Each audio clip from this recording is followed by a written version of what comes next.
To the topic at hand then. We're going to be talking about Lightroom, Photoshop and Workflow today.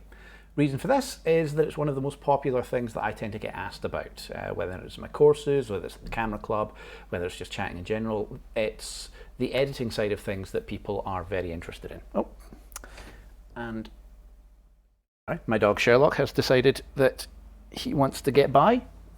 Well done, son. This is the joy of the working from home era. So, a lot of people will go out and take pictures. And even then, you might find that the actual art of taking the picture, there's an awful lot to that, and that's something that I cover a lot of the time. And hopefully, if I can find a way to get this more integrated than just a desktop, I'll be able to do some more photography tutorials. But the other part of that that's very, very important is the post-processing. What you do with the photos once you've got them. Now, this can often cause a lot of a headache for people because it is as much a skill as the actual art of taking the picture. And having all these pictures, you might go out, you might take hundreds, thousands of pictures just snapping away, and that's great. That's a great way of learning. But far too often I see that people will then come back, have all their pictures there, dump them on the computer, and just never look at them again because there's just too many of them to look at. Or at most, they'll maybe look at one or two. But that means that you're wasting an awful lot of your time and possibly missing out on a lot of very, very good pictures because you're not using them. So we're going to be talking about, workflow. That is the art of, or the method of ensuring that everything from the moment that you import your pictures to sorting them to filing them can be a bit dry, but I'll try and make it entertaining.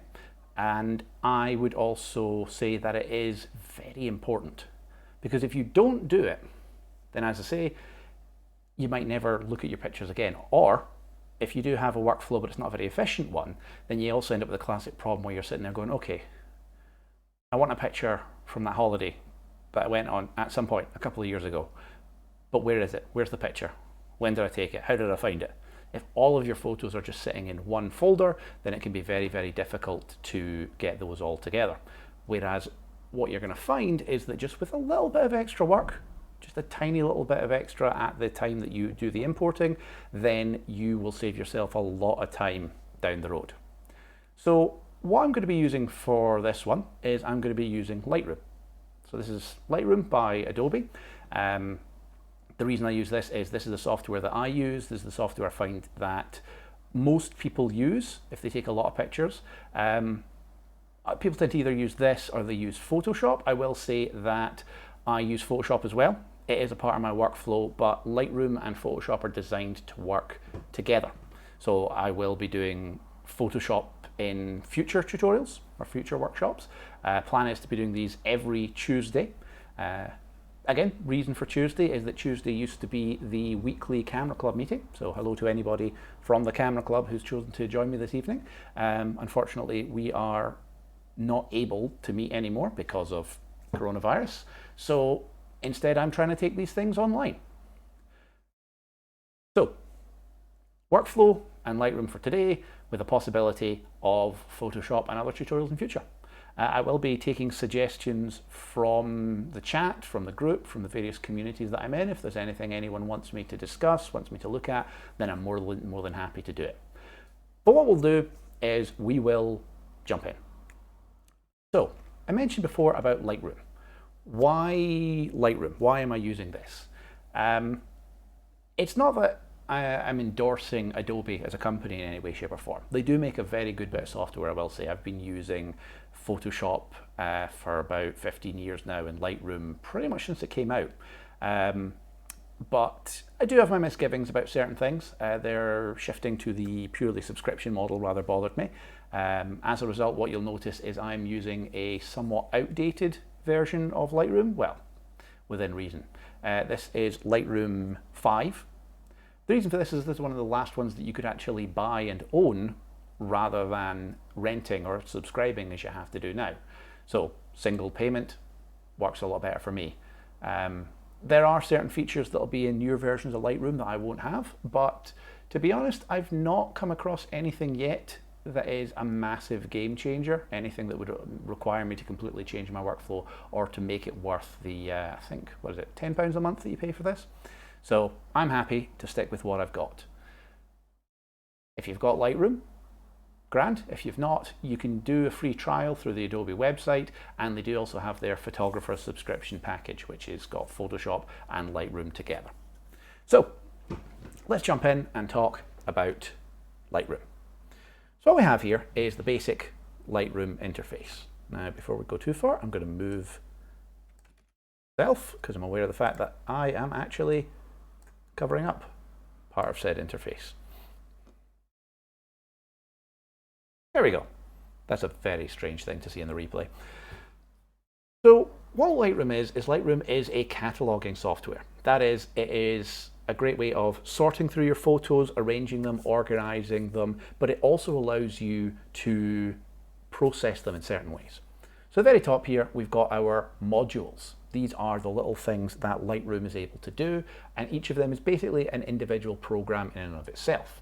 This can make it slightly harder to learn because a lot of the time when you're working in the modules, keyboard shortcuts will change, the menu options will change, and that is because the function of each one is different. So, for anyone who's not familiar, basic idea is that your library is exactly what it sounds like. It is the collection of all of the pictures that are in the Lightroom catalog. I've not got any right now. I've made a brand new catalog so I can go through everything from scratch for you all. So there are currently no photos to look at. Develop, the next one, which is a really very useful tool. Develop allows you to actually edit your pictures here in Lightroom. So you've got all these sliders down the side, which again we're going to be talking about, that allow you to make the picture brighter, darker, change the colors, make it go black and white, adjust the saturation, the contrast, the sharpening, all these kind of things. So it's quite a powerful little bit of tool, but one thing I will emphasize is that Lightroom is mostly designed for global edits. That is to say, it makes the entire picture brighter or darker. It makes all of the reds more or less saturated. There are some localized edit tools, but I find that they have a lot of problems. They look good on a screen, so if you're, say, editing your photos for Facebook, for Instagram, or just for using online, then you'll find that Lightroom's good for that. But if you're ever intending on printing, submitting anything for a competition, or just doing anything more advanced with it, then the problems with Lightroom tend to come through very, very quickly. Its selections tend to be a little bit ragged, and the moment you zoom in the image, it's very, very easy to see. So that's the develop.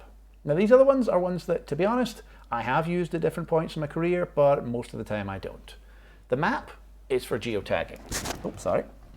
So the idea of this then is if you are wanting to track where you've been, if you're traveling a lot, many cameras and camera phones will have inbuilt GPS in them. So what it'll do is if you have the map up, then it can show you everywhere that you've been, and so instead of having to sort pictures by when did I take this, or remembering dates or file names, you can literally click on a location. And it's also very, very precise.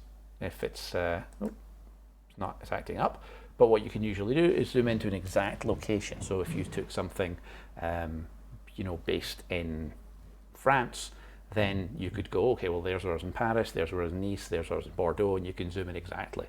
You could even go, you could zoom in on, I was on, the Eiffel Tower this day and the Arc de Triomphe that day. So it's handy. Personally, I don't really use it. I have geotagging enabled, or I have the capability of doing it in my camera, but it drains the battery something fierce, and to be honest, I'm not fussed enough to do it. Personal preference. Book. You can make a book. That's pretty much it. If you like making photo books, it's a really good way of sharing your images. Oh, hey Jill, didn't see you were there. Thanks for joining. I know this isn't the usual stream, but I thought try something new. So, book then, you can have a lot of pictures, import those, and you can either export it directly to various different companies that produce these, or export it as a PDF, which means you can send it and it'll get printed out.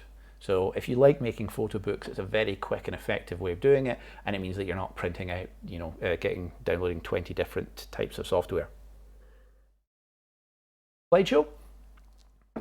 Now this one I've used quite a lot actually, particularly if I was doing any kind of events or things where I was, covering events and doing live previews or doing trade shows or what have you. as the name suggests, you have a photo, slideshow, you can brand it, you can do all these different things. I'll talk about these in a little more detail if anyone cares. Mostly aiming on focusing on library and develop today. Printing, if you do in-house printing, you can do a lot of stuff with this, setting the margins, etc. Again, quite a lot of detail there. And lastly, web. This is horribly outdated in my version. I don't know what it's like in the new ones, but if you were to use this, you could basically create a gallery that would integrate directly with your website. They're very outdated nowadays. In fact, I think Flash Gallery wouldn't even work, I think. But the new one might have slightly better versions, but to be honest, there are better softwares out there. So, enough preamble. Let's get into the actual workflow of how I do this. Now, one thing I'll say about this is that everybody does things a little bit differently. This is how I've done it. This is how I've been doing it for years. I was working professionally for 12 years there, which meant I was dealing with a large volume of photos a lot, and this was able to scale up to pretty much any level of images. It was also a straightforward enough workflow that I was, when I hired assistants, they were able to follow it as well, so that we were all working to the same page. So again, this is how I work, this is how I've always worked, and it works for me, but feel free to put any suggestions in the chat if there's anything that you do differently, or if you have any other ideas on how things could be improved, or just let me know what you do different.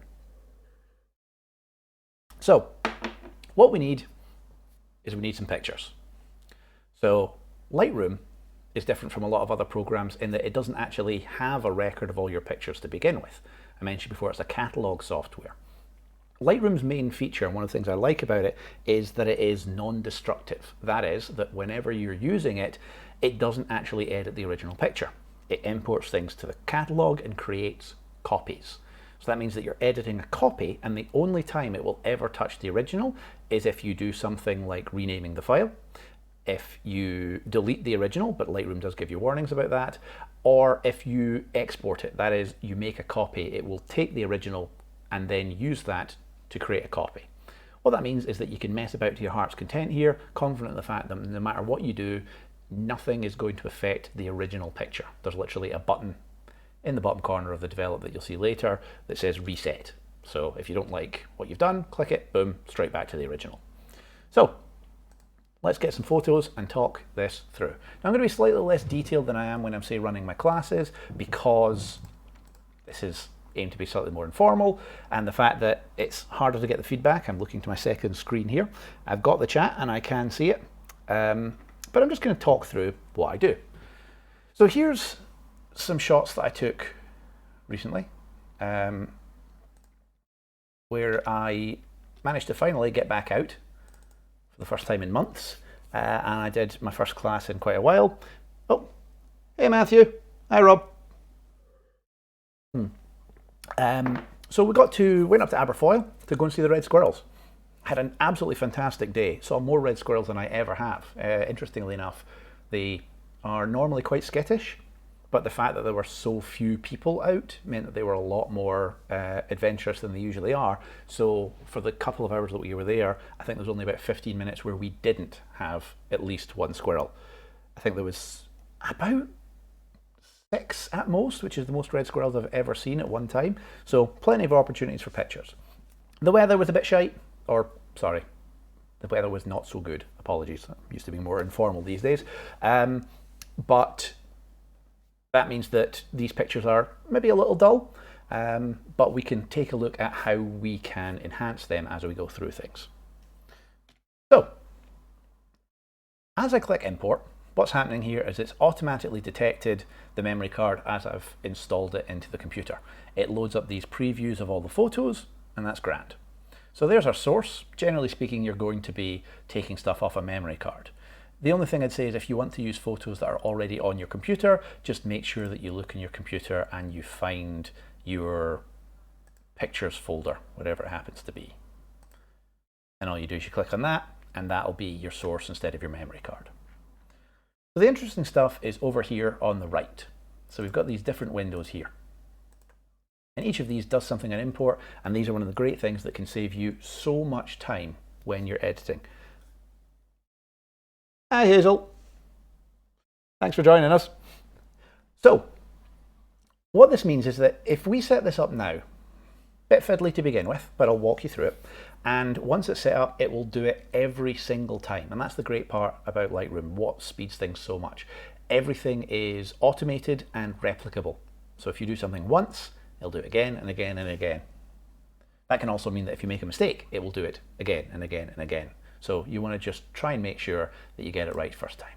So let's talk about file handling. What happens when you import it? And one of the best things you can do is this thing here. Don't import suspected duplicates. Basically that means that if you're one of these people who you don't clear your memory card every time you go out, if you shoot and then you go out again, you shoot again, you shoot again, then instead of making multiple copies, Lightroom will detect that you've imported this picture before and it will only import new pictures.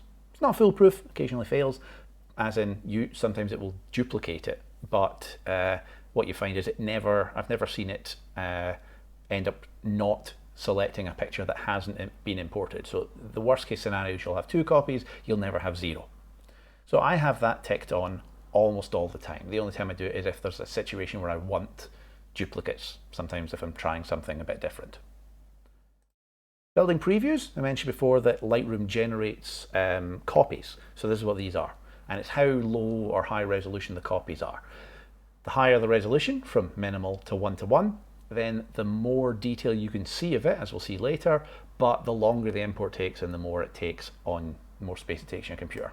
I normally just do standard. Smart previews and second copy, not going to worry about today. They are good if you use an external hard drive. Oh, now that's interesting. Thanks for letting me know. So for some reason, the stream is not registering this, not registering the overlay. Hang on, thanks for letting me know, Hazel. That should hopefully fix it now.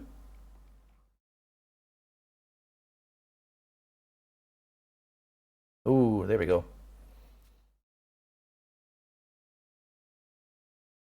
There we go. Sorry, thanks for letting me know, folks. As I say, one of the great reasons for doing this is that I can fix some of the technical problems.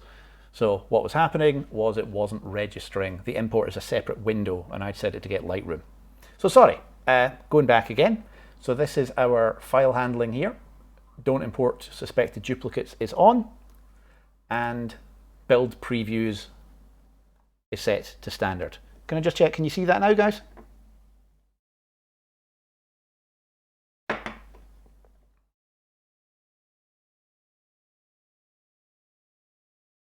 Suddenly occurs to me, I think there's a lag on this. I have no idea. Brilliant, thanks Hazel. So, once you've got your file renaming, so we're making sure that we're only getting new photos and that we're getting previews that are large enough that we can work with. This takes a little bit longer to import, by the way, and uses up slightly more space in your computer, but I find it's worth it. Saves time later on. File renaming. This is something that I do a lot of, and it's definitely something that I would advise. Whenever you get a file straight out of your camera, it tends to be labeled as something like img_3521 or dsc_0141. So the whole idea of those is that if you've got that, then it means nothing. It just tells you the order that it was taken out of all the pictures of the camera, but it doesn't tell you anything about the subject matter. So when you import it, Lightroom allows you at the moment of import to rename it to something. You can customize this and you can create your own naming conventions. So I just went to edit, try and make my own, and it's quite customizable. There's a lot of stuff that you can do here. But the idea is it gives you a preview here to show you exactly what it's going to be like. Now again, I take a lot of pictures, or I did, so I need to have quite a detailed setting, not necessarily so important for yourself. But what I like to do is I would have the custom text, so that would be the name of where I am. That would then the date, day, month, year, and then the sequence number. So that is, images 1 to 1,000 in this case. The idea being is that I have used a sequence number of a 4-digit because I have never taken more than 10,000 pictures in a single day. You have, maybe go a bit easy on that trigger finger. You're wasting a lot of battery and a lot of space. There are occasions, maybe if you're doing something really important or something really eventful, but I find, to be honest, it's never come up for me. So you can do a lot of this kind of stuff. It's really just a matter of playing about with it. I mean, it actually comes with a bunch of presets. You can, put these through and it'll give you some ideas here. But I've made my detailed one. So what happens is you can then type in your custom text here. So you see it says untitled right now. So the idea is every time you import it, you don't have to redo that whole process from the beginning. You just have to type one word in, or two, as I'm about to do. That is, you type the word that defines where it was, something that gives you a clue. So type in red squirrel, ink. For some reason, squirrel is one of those words that I always type in wrong. If I was, if I wasn't in front of an audience, I would have brought up a spell checker. But I'm assuming that's right. So now every file from beginning to end will be named red squirrel, date that they were taken, 1, 2, etc. And there you go. So you set that up once, you make your template, and then every time you do it, all you have to do is type in that one word. Easy as that.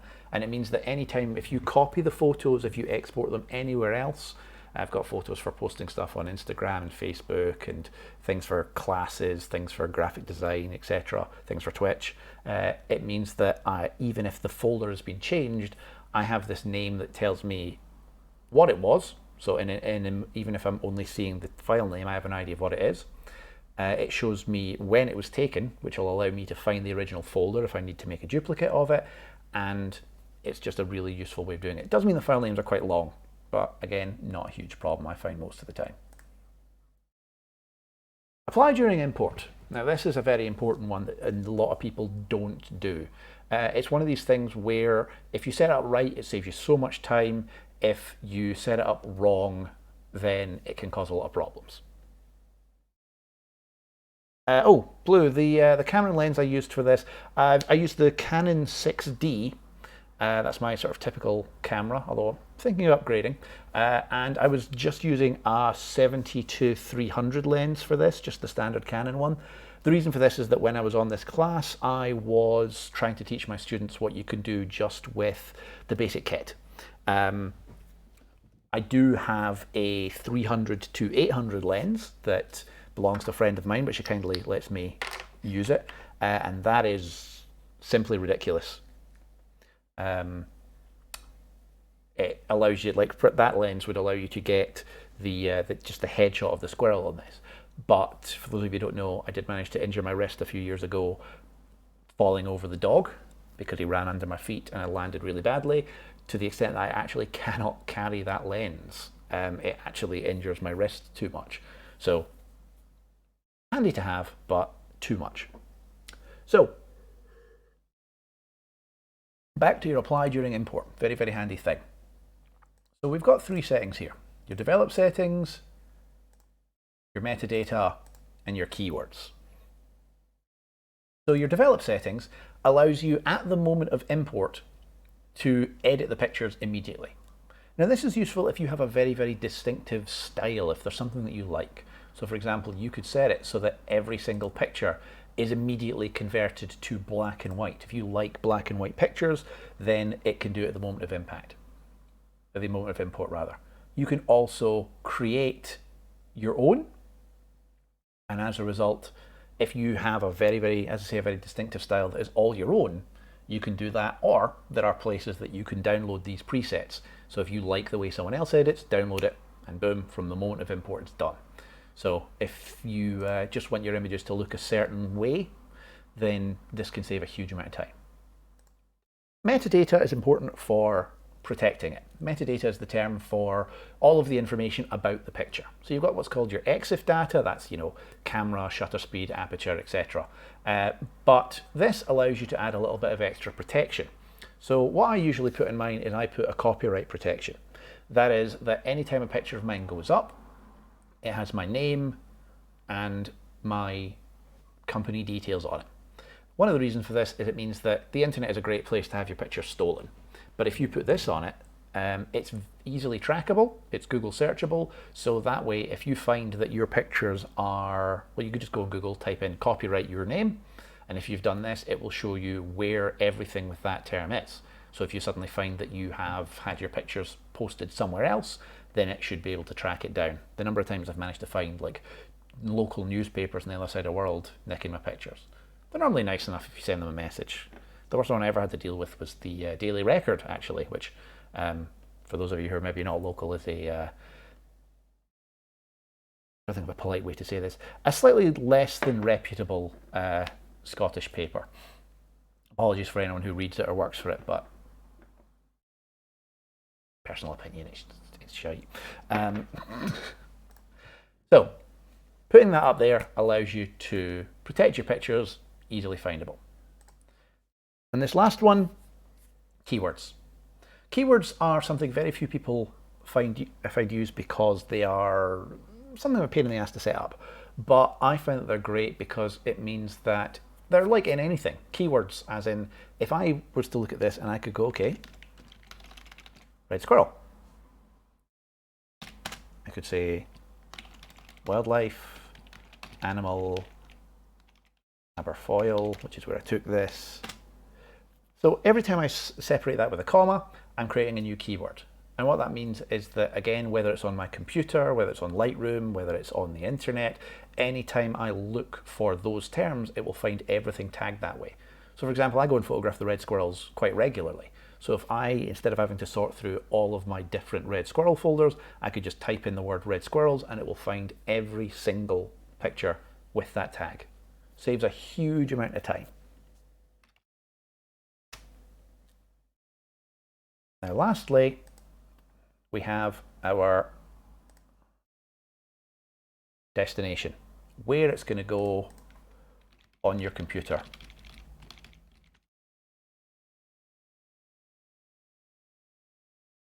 So with this, I have a naming system here. Again, year, month, day, just because it allows me to quickly find where this was all done. I have things by different categories just because I do so many different types of work. The only thing I need to do is find the date that was taken. So again, this is my system. You can have your own, but I find this, again, it works. It's very good for scaling up. Because it does year, month, day, everything will always be chronologically ordered, and just having a one-word thing at the end of it, having it in the right category, makes it very, very easy to find later. I've got archives from 10, 15 years ago, and I can still go back and find a picture in a couple of minutes. So that's everything. Just to summarize that again then, file handling, standard previews, because it makes it quicker to work with when I'm actually working with the pictures. Don't import suspected duplicates because it means that I'll only get one copy of each one and I don't end up wasting space on my computer. File renaming, I've come up with my own standard naming system which puts in a file name, the date and a sequence number. Applying during import, I've not done any develop settings because I'm going to show you all how I would do the developing later. I've got my copyright one which I previously set up. You can just go to edit presets and it'll put everything there, but I'm aware of the fact many of you know me, but not everyone does, and I'm not going to be publishing my personal information on Twitch. That seems like a terrible idea. Well, I say personal information, it's my business information. That's a recommendation I would make, by the way. Put a personal email in this, but do not put your home address or phone number or anything like that. That's a great way to end up getting covered in spam mail. Oh yeah, sorry, I did my keywords. So things that will make it easy for me to find categories later. Lastly, my destination. So again, I've got my own naming system there of year, month, day, and then a description of where or what it was. And that, again, all of this is designed to be future-proof. So I did change the system once back in 2014. So everything that I'd done before then, I had to go back and convert. And the reason for that was that was when I changed from day, month, year to year, month, day, because it tended to get confused sometimes, and you'd end up getting things, everything on the 1st and then everything on the second and everything on the third. It ended up causing problems. So that's us ready to go. Now the one thing is, by default, it ticks all of these things.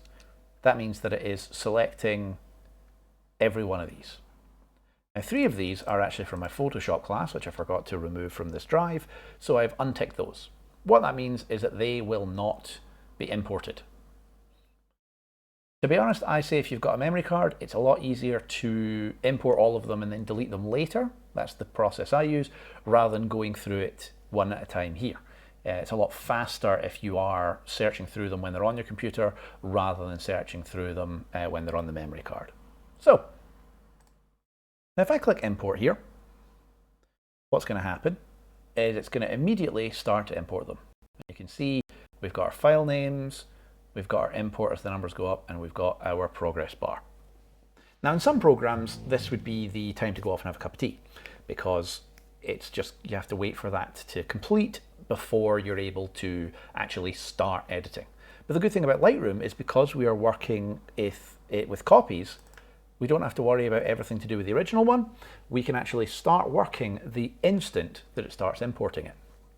So what that means is that I start going through these as they are importing, and I do my first run right now, wasting absolutely no time. So you'll see I'm switching between different views here. If I bring up the toolbar at the bottom here, pressing the T button, we get 4 different views here. I know that there are more in newer versions of Lightroom, but the main thing here is that this allows us to see the pictures in different ways. And the 2 most important ones that we're going to be working with right now are the grid view, which, as you can see here, just shows us a little thumbnail of everything.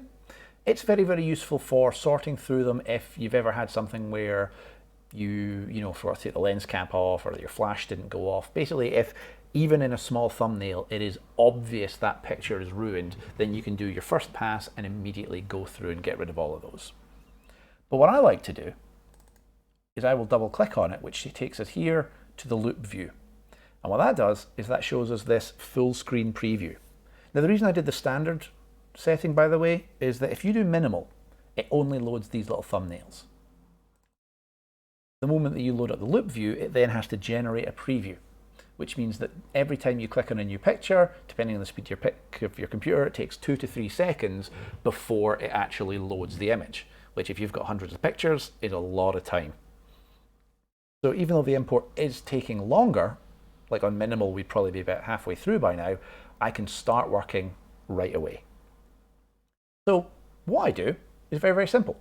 I'm going to look through each of these pictures and see if there is anything wrong with them. So I'm going to hide all the information. I'm pressing the Tab key, and what that does is that allows me to hide all of the sidebars, so I've got just the image. Now this is my favorite way of doing things, because I do multiple passes. I'll go over the images several times, and the reason for that is that each time I'm looking for something specific. So what I'm looking for in my very, very first pass is this a usable picture? That is this picture in focus? Is it exposed? Now, that's not to say, is it too bright or too dark? Is there something I can work with? If an image has a problem, but it's something that I know I can fix, I will still keep it at this stage. And all I do is I'll bring up the film strip just so that you can see. So the film strip is just a little version of the grid view that appears with the loop. And all I'll do is I'll go through it, and I've got 2 buttons that I press. P and X. P standing for pick, and X standing for rejected, because as we all know, there's an X in rejected. But the idea is, if it's good and I want to keep it, I will use a pick flag on it. Quite nice. If there is something obviously wrong with it, if I don't think the picture has any merit at all, then I'll reject it. So for example, here I have 2 pictures which are pretty much identical. I have no need for both of them, so I will mark as X and delete one. So when I'm doing this, I just go through it really, really quickly. I just go through it as quickly as possible, see if there's anything to it. Not a good picture. Interesting. Again, just looking at it, see if there's any possibility. So one of the things about this place in Aberfoyle, for those of you who are local to me, or if anyone feels like travelling up to Scotland, they put out little feeders. So these are all wild birds and wild squirrels, but the thing is, because they learn to expect food, you're far more likely to see them, and that's good. I've spent many times just sitting in a hide in the rain, waiting for something to come. And personally, I don't have the patience for that. If you're sitting there waiting and waiting and you don't end up with anything, whereas here, you'll see them. Actually, no. You'll see something, but they're still wild animals. They're just aware of humans. Now this one, I rejected that and then went back and picked it for one simple reason. Overall, the picture isn't that good, but I kind of like the expression on this little bird's face. Now you can see this picture is sharp, it's in focus, but it's very, very noisy, very grainy. So we're going to have to do something to clean that up, but I do know that in Lightroom there is the capability of doing that. Whether it can recover that image is a question that we'll have to see, but for now I'm going to pick that on the understanding that there is something in this that I can work with, and that's all there is to it. I'm literally just looking to see is there something, can I see a possible picture out of this? If yes, pick it. If no, and there's nothing usable about it, then reject it. If there's nothing in it that appeals to me right now, personally, I won't, I'll just leave it unflagged. Because sometimes I've found that your mood affects how you perceive pictures. You might look through your pictures one day and reject something outright, and then the next morning, when you're more rested, then what you'll do is you'll go back and you might see something you didn't see before. Oh. Yes, Matthew, that'll be the same one. So on the Aberfoyle Trail. So if you're you go up to the lodge, walk down the route, and then go into the hide there, that's it. It's the best place I've seen for red squirrels. I've been to different places, been to, like Arran, which they always say is meant to be a wonderland for red squirrels. Never had any luck. Whereas every time I've went there, I've seen a bunch of them. So I can highly recommend it.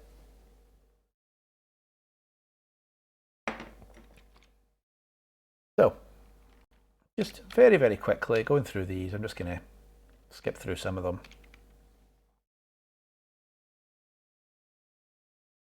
Squirrels, so not that interesting a shot. Face obscured by the grass. That's an adorable little picture. Now, I will say here, blue, I tend to be, at this first stage, not that critical. I tend to just, at this very first stage, it's just if there is something. But as I go through, I normally do about 3 to 4 passes, and each time I'm looking for something different. So the idea is that each time I do it, I'm getting more and more critical. Now, the reason I do this in several passes rather than in one is I find that it's a lot simpler this way.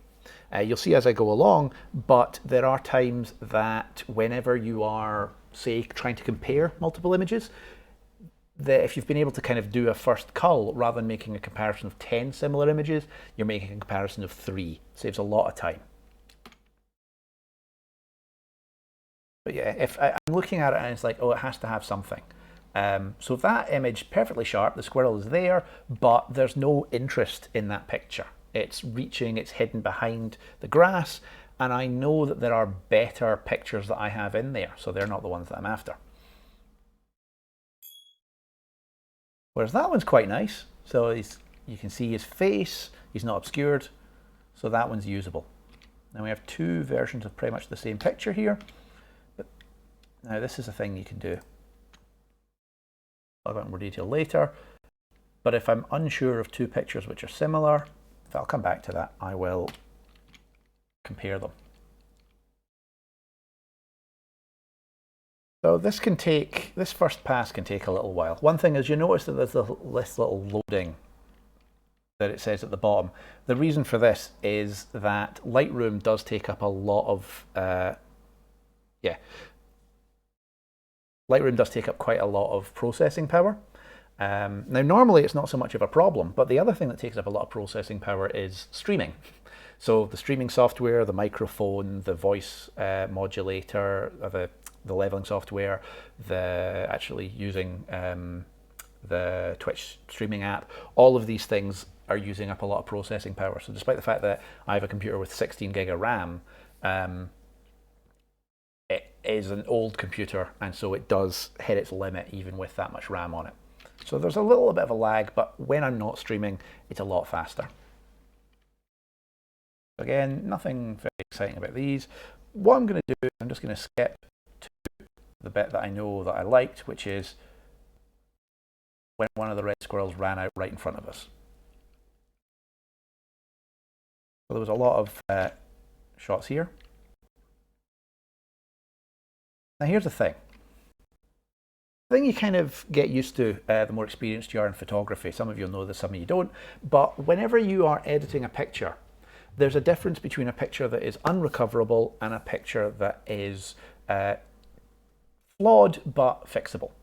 The idea is that this picture here is a little bit dark, but I would say it's on the verge of what is recoverable. Whereas this is dark, but there is a loss of detail in parts of this picture, particularly around the feeder. If the original picture is not good enough, no amount of editing will bring that back. It cannot be fixed. Also note that the more editing you have to do, then the more likely there's going to be a problem. So what I'm going to do is, I would normally delete these, but I'm going to flag these to use these as an example for later.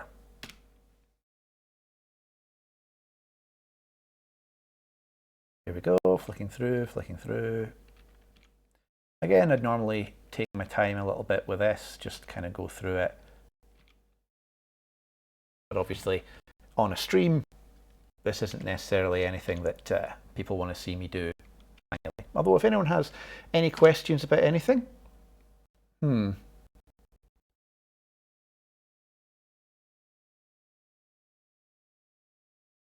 Now then. Does the stream keep cutting out, or is it just my monitoring software? I keep looking over and seeing a loading bar.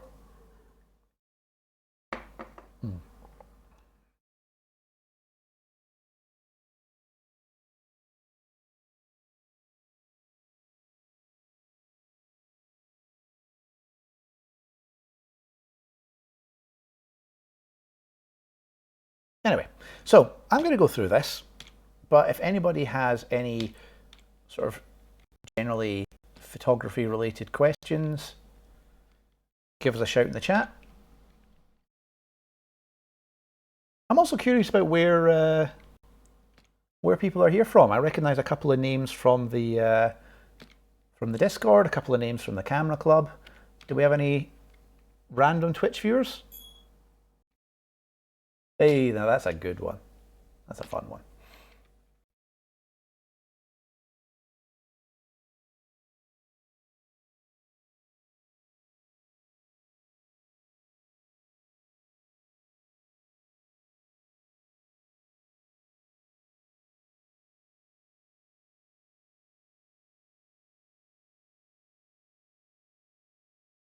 Now what's interesting about this is there was one very specific shot I was trying to get all the way through this.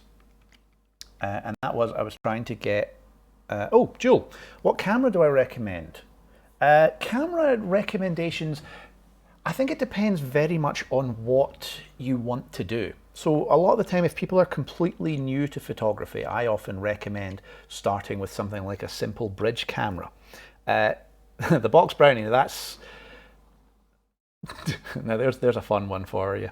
Because the Box Brownie, its slogan was, you press the button, we do the rest. As a photographer and tutor, I have issues with that, because that ties into the old, oh, your camera's the one that takes the picture. The Box Brownie was good for getting a lot of people into photography, but I do have one. I've used it a couple of times, but it's not that much fun. But things like a bridge camera, for example, are a great one to start with. They tend to be very versatile, and you get a lot for your money. So what I mean by that is that you tend to get a really good lens. It has a lot of zoom in it. You tend to have a lot of kind of good settings for capturing motion. The only problem with a bridge camera is because it's an all-in-one. So a bridge camera is designed so that the lens and the camera are attached to one another. If you hit a limit of what that can do, then you can't fix it. That is, the only option is to buy a new camera. Whereas if you are intending on taking your photography quite seriously and you're wanting to go quite far with it, then it can be a good idea to take a look at either an SLR or a mirrorless camera. These are the ones with the interchangeable lenses. The advantage of these is that they are functionally limitless. If you find a point where the camera can't do what you want, then what you can do is you can buy an accessory for it. You can buy a flash gun, a tripod, a new lens, and as a result, you can use the same camera for wildlife, for portraiture, for astrophotography, for all these different things. The 60D. See, I don't know, I've not actually used that personally. One of the things I find is I find that I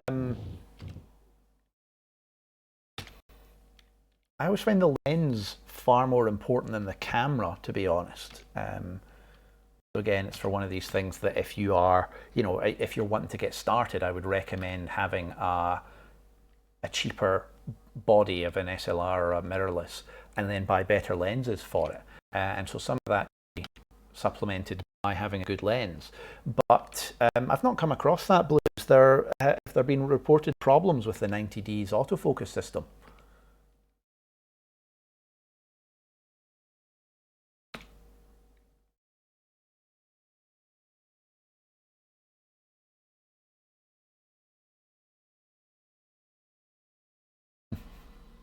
And there's a thing I'm going to need to address. The lag does make it very difficult to interact with people, but we'll fix it. Again, I've been testing the stream for a while and the different setups, but I think it's getting to the point where we're pretty good, but there's always little things you can improve.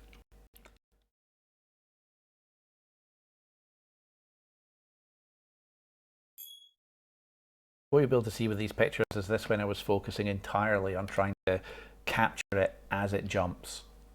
So this resulted in a lot of wasted pictures because there are just so many shots where I was anticipating it going one way and the squirrel went another. That's one of the things you need to learn about wildlife photography, is it takes a tremendous amount of patience because they're wild animals. You have to try and anticipate what they're doing to get some of the best pictures, but sometimes, in fact, a lot of the time, a wild animal will not do what you think it's going to do at all. This is a good example of this. So I framed this shot because at the time I framed it, there was a squirrel at the back here. So I focused at the front because it was walking forward, and I thought, okay, I'll get this nice leading line, a little bit of greenery in the foreground. The light was just coming through the trees here, and I was like, okay, it's walking towards me, I'm going to capture it. And the squirrel went there, there, there, and then leapt that way. So I had the shot perfectly set up, and the squirrel decided it wasn't going to do it. Oh, Matthew, my goodness. There's a question where you're trying to start a flame war in the comments. I tend to find that the mirrorless cameras and SLRs are very similar in terms of their capabilities. So mirrorless cameras, much newer, much smaller. They're designed to be more portable and lighter. I know a lot of people prefer them because of that, because you get all the functionality of an SLR, but you have the portability of a bridge camera. It's much smaller, it's much lighter, and the old thing is, you know, the best picture is the one you take. If you see a beautiful scene in front of you, but you don't have your camera with you, then you're not going to be able to take it. So people will often find that they can keep a mirrorless camera in their bag, whereas an SLR, because they're larger and chunkier, they tend to require an entire camera bag of their own. You know, you need to be determined to go out and take pictures if you're doing that. I generally carry a camera bag with me most places that I go, but I know not everyone does that, especially because they can be quite heavy. My personal preference is for the SLRs, but the reason for that is because I love the viewfinder system.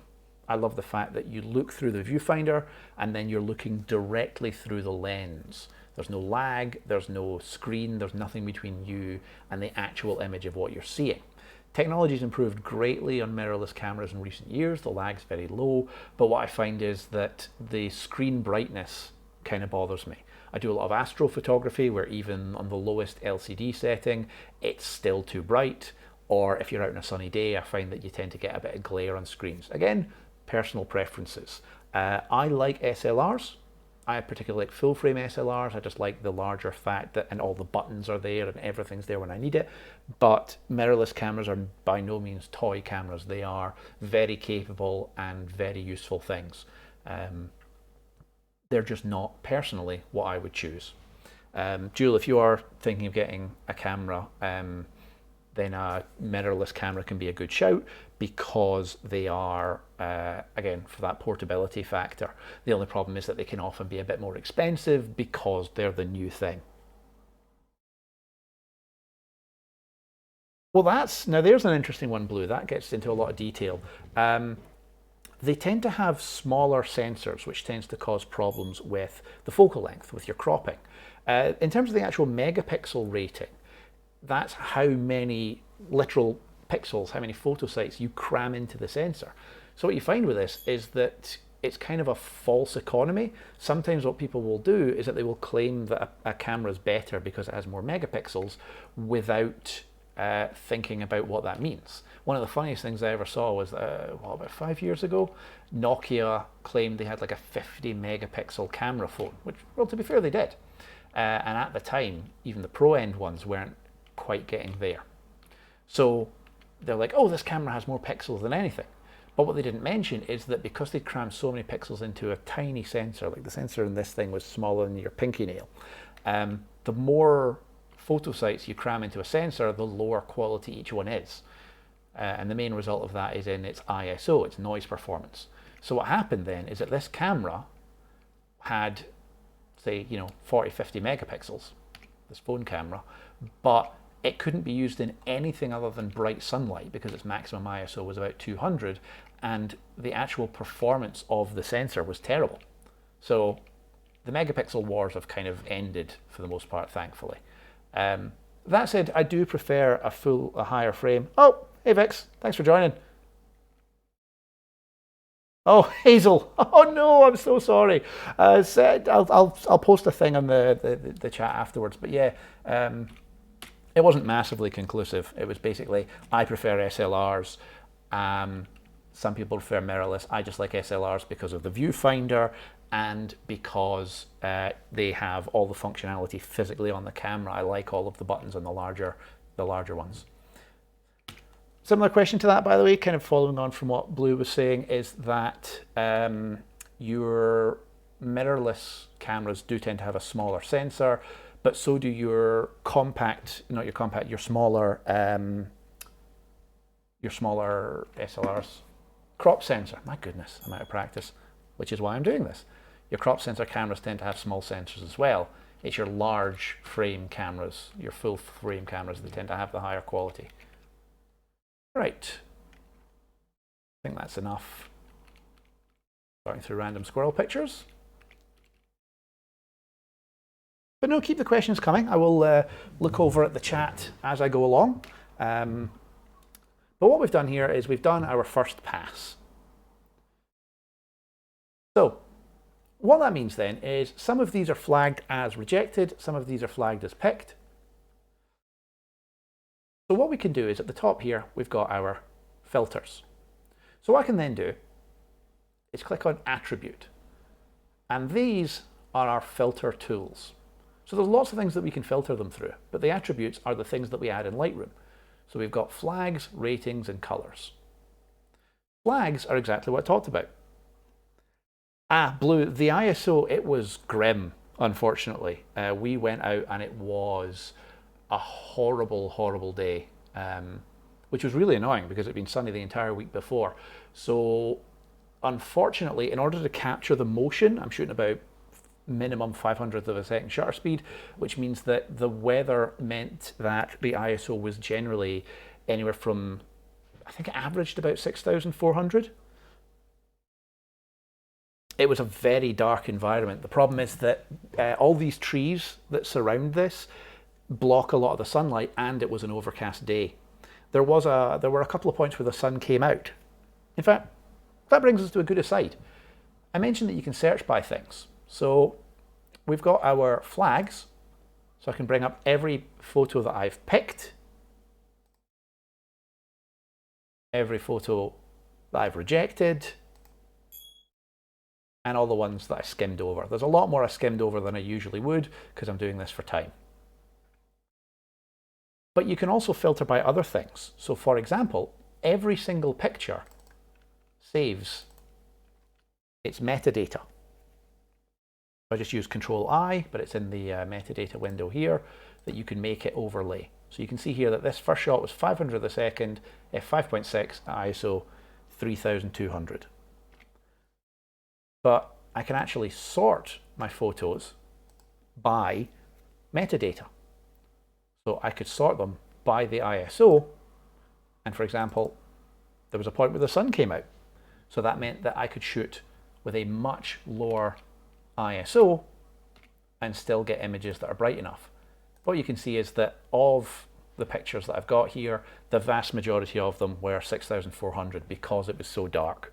If I'd have taken like an L series lens with me, I could have put the ISO down, but that's $2,000. Or if I had decided to bring the shutter speed down, but I was all about capturing movement. So, going back to our flags, the whole idea of doing the rejected is these are pictures that you want nothing to do with. They have no possibility, they've got no worth. So here we have a squirrel with its head in the ground, there's no interest to it, and it's not that sharp. So this is one of the few destructive things that you can do in Lightroom, which is if I go to the menu here and go delete rejected photos, I can in one moment remove all of these from my computer. So I could click remove and it'd remove them from Lightroom, but still keep them in the computer. But there's no point in doing that because if I've marked these down to be deleted, then I don't want them. There's no point keeping them in the computer if I'm not going to be editing them. So I click delete from disk, takes a wee second, and boom, they are gone.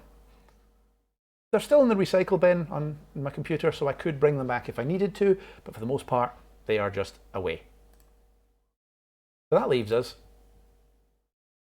with these, our picked, our flagged photos. So we have gone down to 55 of 264. So we've managed to eliminate 4/5 of all the pictures. And that means that we're not sorting through loads and loads of pictures for this next part, we're just sorting through the best ones. So that was my first pass. For my second pass, I do the comparison pass. So if I bring back the toolbar, I talked before about the grid view and the loop view, but this is the compare view.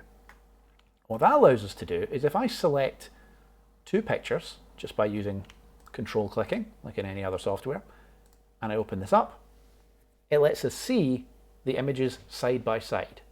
But it does more than that. If I click on the image,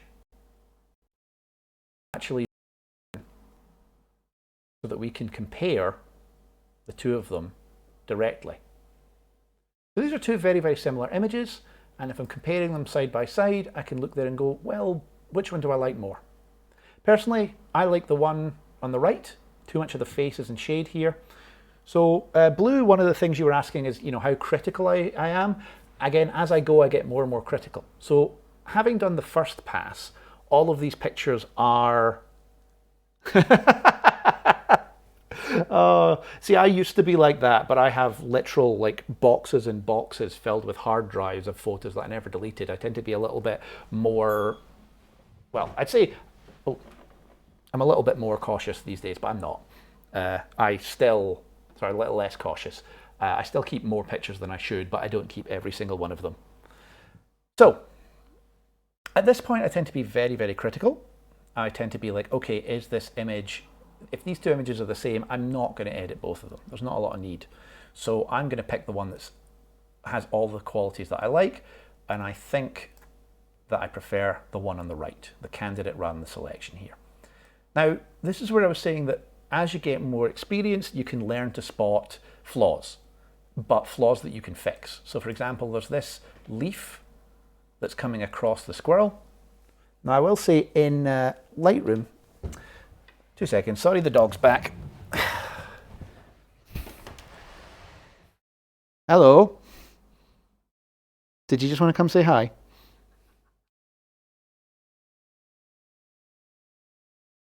Sherlock, get out the way. Look, come in or go out. In you come. In you come. Sorry, folks. He demands attention. Right. So, I'm sitting here petting the dog with my spare hand, but I'll continue on while we're at it. So, I've got these two, and I'm trying to decide which one I want to keep. There are flaws with the image on the right, but I know that I can fix them. It will need Photoshop to do that. Lightroom couldn't remove something like that because it's a very fiddly job, but I know that I can do that. So you can kind of learn and train yourself over time to edit, to see the image as it's going to be edited as the final shot.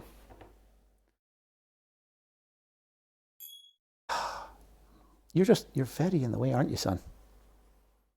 Hey, what? I'm sure the audience would like to see you. That's my feet. There he is. Hello. First rule of the internet, son. Everyone loves cute animals. Are you going to get in my way? Let me get back to work? No, you're not.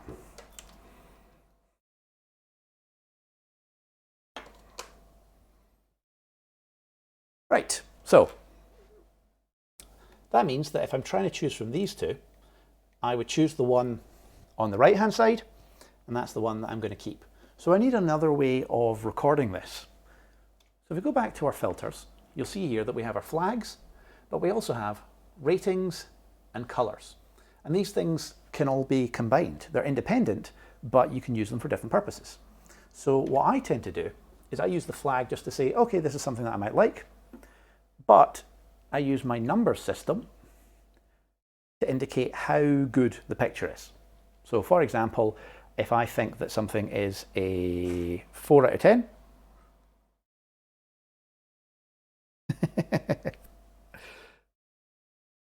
I'm just noticing the lag.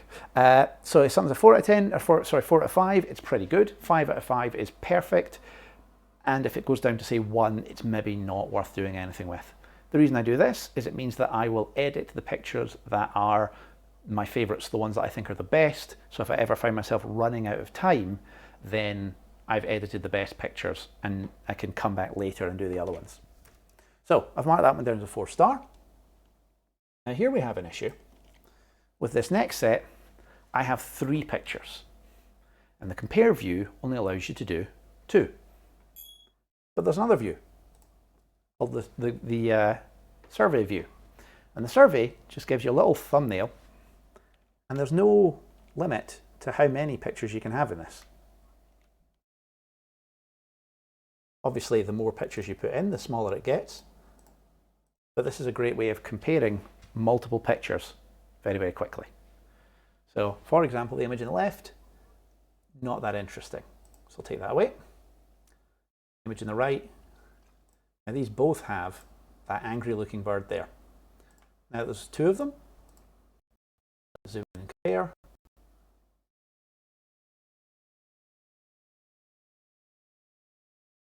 And I like the one on the left because there's slightly more interaction between the 2.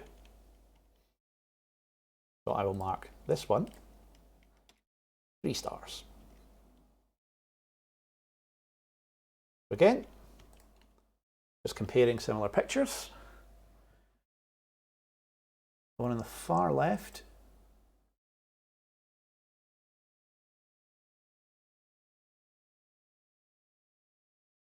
these two are pretty much identical, to be honest, so there's not a lot of reason to keep both of those. Now that we're back to 2, here, zoom in, and zooming in lets you see which one is sharper. Oh, sorry, son. So it looks like the image on the left, slightly sharper than the image on the right.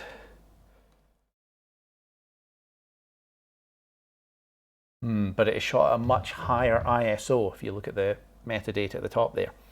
So what that means then is while this one is sharper now, I think I can do more with the one on the right. But they're both reasonable pictures. So what I'll do is I'll give that one a 2-star and I'll give that one a 3-star.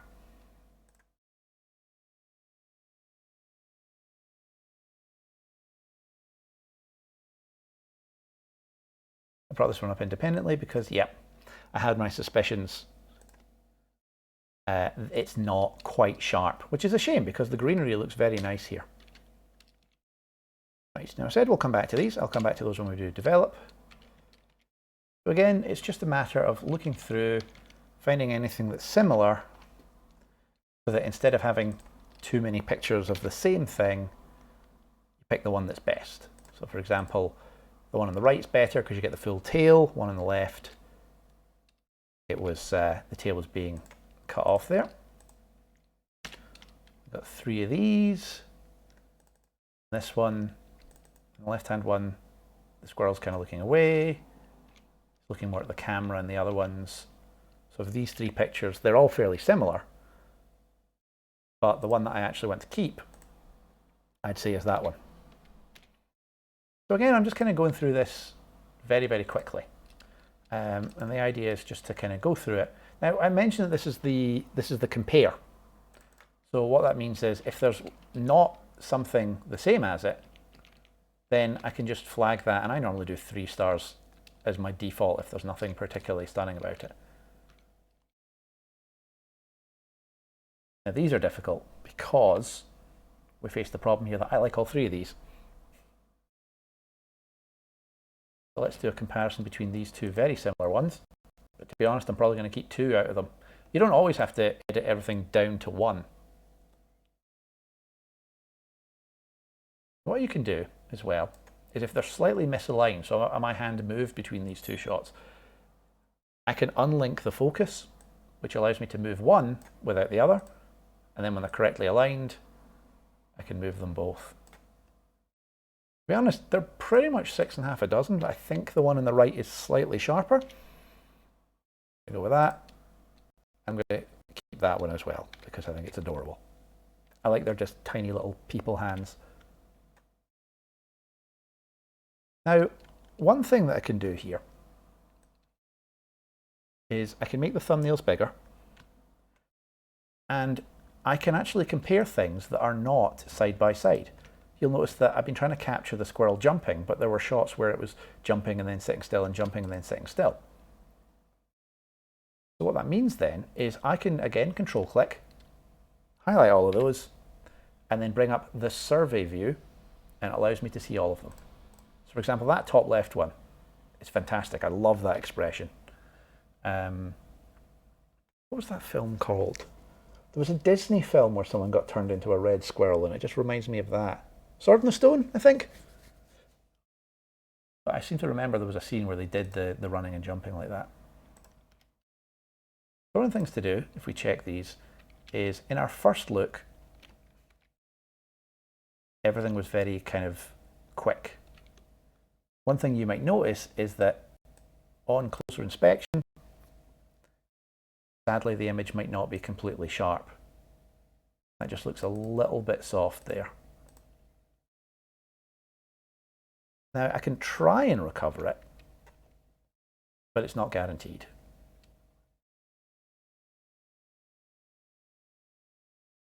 Just do these ones and then jump on to the next part. Right. So again, compare them, line them.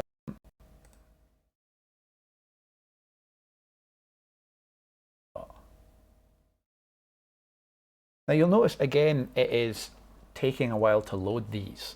The reason for that is that I'm zooming in very closely on these. Your standard is like a full screenshot, but what you'll notice here is that that's a full screenshot.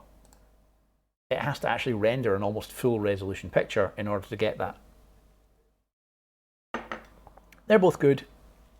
I like the one on the left slightly more, but to be honest, I think I'll keep them both. One left's a 4, that one's a 3. So, again, kind of rushing through this for the sake of not having to watch every step of the process. But what I can do now is I can sort by things that are flagged and by things that have a star marking above a certain rating. So if I only want my best shots,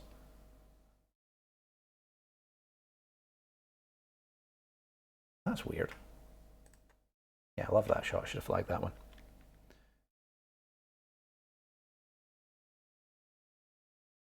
So I can sort by just my best, or basically how many images I kind of want to edit. But I'm just going to stick to 4 stars and above right now, because then we can take a look at the really important ones. Now, color tagging is something we can take a look at in a little bit, but it's useful for something called batch editing, which is speeding things up. But for right now, I'm just going to show you quickly what I would normally do with a picture. In fact, let's pick a particular picture. There was one that I was talking about earlier that I think would be good for showing the whole aspect of my workflow.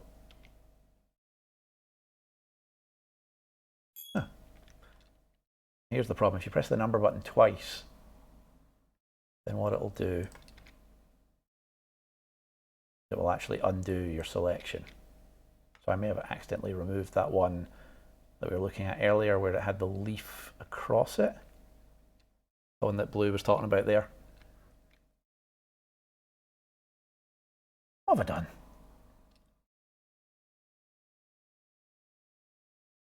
Not that one, it's not that one, it's not there.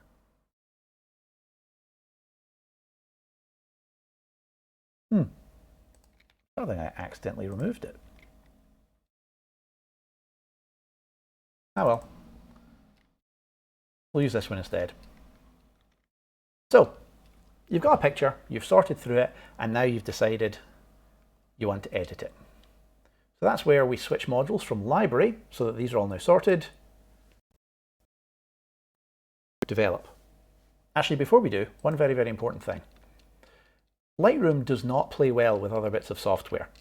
It kind of likes to be used on its own. So if you use any other software with Lightroom, or if you have multiple catalogs, there's a step that I highly recommend at this point, which is I have highlighted all of my flagged pictures, and I'm going to select all of them and add an extra keyword called flagged.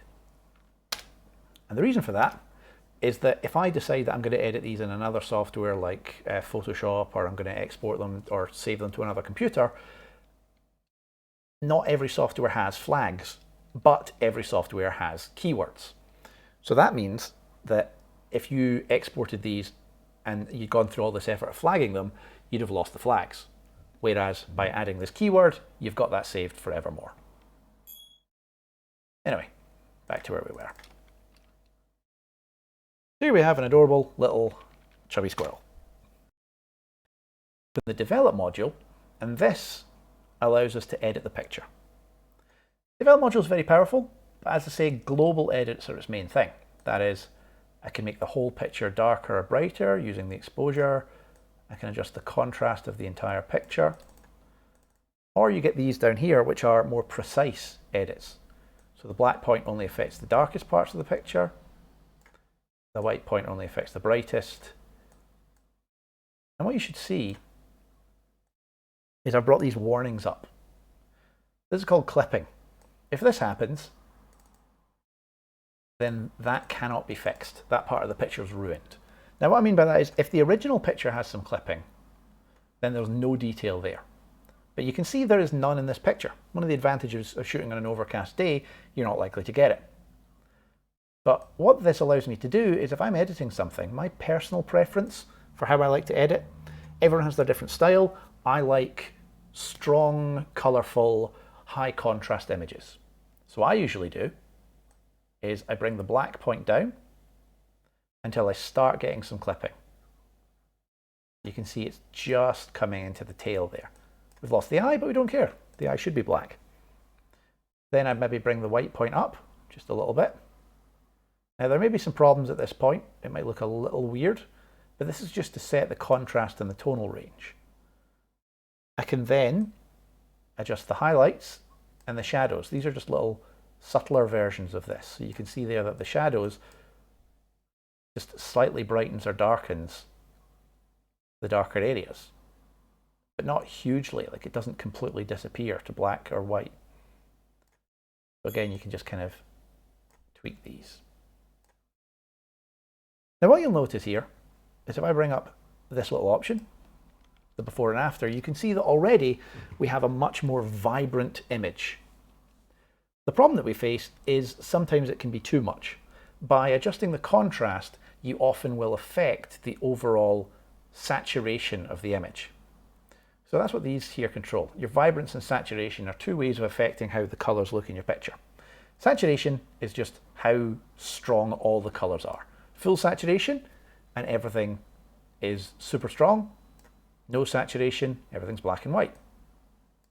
Vibrance is the same thing, but it tries to avoid skin tones. So you'll notice that it doesn't really affect the kind of oranges and reds in the picture. Generally speaking, personal preference, I usually don't use these three settings. Clarity, by the way, is a form of sharpening.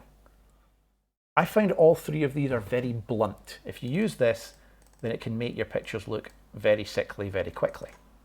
What I prefer to do is go down and use the specific tools for each of these. So right now we have here your color settings, your HSL for your hue, saturation, luminance, or your color settings. They're both the same thing, by the way. One just lets you choose a value, hue, which is the color, saturation, how strong the color is, and luminance, how bright it is. But I prefer to edit each color one at a time. What I'm finding here is I think the greens are too strong. I don't mind the red being, the orangey red of the squirrel being too strong because it's a red squirrel. It really brings out what's interesting about it. But what I want to do is I want to make the greens, or at least I want to make the grass, less vibrant. But here's a fun fact. Depending on where in the world you live and what time of year it is, grass isn't always controlled the way you think it is. What I mean by that is that if I adjust the luminance, and you see I can make the grass a bit darker, if I adjust the saturation, I can make the grass a bit fainter. If I adjust the hue, I can actually change the color of it. But you'll notice that no matter what I do, it doesn't affect the whole thing. The reason for this is that grass, as far as the camera is concerned, is actually green and yellow. Now, where I said depending on where in the world you are and what time of year you are, the healthier grass is, the greener it is. The drier it is, the more yellow it is. So if you are, going off somewhere around the Mediterranean, you're going to find that the grass is likely to be a lot yellower. Whereas if you go to somewhere like New Zealand, where it gets about as much as rain as we do here, then you're going to see that it's going to get going to be very green. So all I've done there is I've just pulled it down the luminance just a little bit and the saturation. And the idea here is to make the grass less of an issue. I want it to be a background, so I want the grass not to be the focus. I want the squirrel to be the focus. See there that the squirrel now really stands out. It is possible it stands out a bit too much, so I can make a very subtle adjustment to the saturation here, but it shouldn't need much.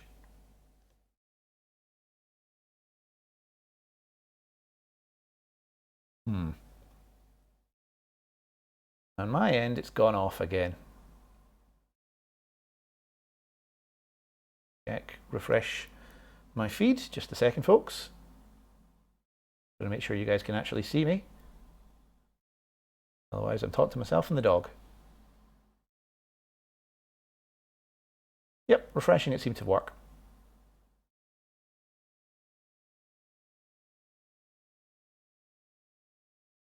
Okay, so what I'm going to do now is those are my basic adjustments for setting the color and the contrast. Now this is an important one here because this potentially solves one of the problems that we've got. These are our detail, which is our sharpening and our noise reduction. And these are two basically contradictory things. The idea of your sharpening is it enhances the details, but what that means is that it also enhances the grain, whereas your noise reduction reduces the details. minimizing the grain. So if I put the reduction really high, detail really low, we get a very blobby little squirrel there. If I put the sharpening very high, then we get an over-detailed squirrel, but you can also spot every little bit of grain and noise there. Now this is exaggerated by the fact that we've zoomed in. We're going to crop this picture in, but it's also exaggerated by the ISO. The higher your ISO is, the more of the more odds that there are that it's going to have this noise problem. So there's a fine balance, and what the balance is tends to vary depending upon personal preference, but also your camera.